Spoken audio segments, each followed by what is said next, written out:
Paolo Avellino naghahabol kay Kim Chiu. Hindi nga naging hadlang ang busy schedule ng aktor na si Paolo Avellino upang maglaan ng oras para sa rumored girlfriend nito, ang kapamilya actress na si Kim Chiu. After kasi ng event nito sa Cebu, ay kahit pagod, sinikap nitong makauwi agad para makasama sa weekend bonding nila ng aktres.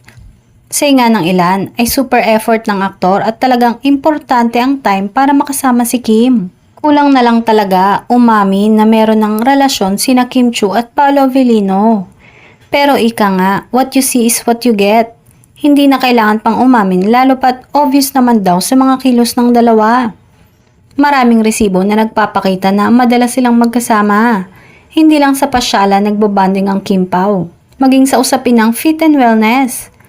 Matatandaang sa Instagram post noon ng aktor ay sinabi nitong bahagi na ng daily routine niya ang physical exercise, pero ngayon umano dapat ay kasama na si Kim Chiu, hirit ng mga Kim Pao fans.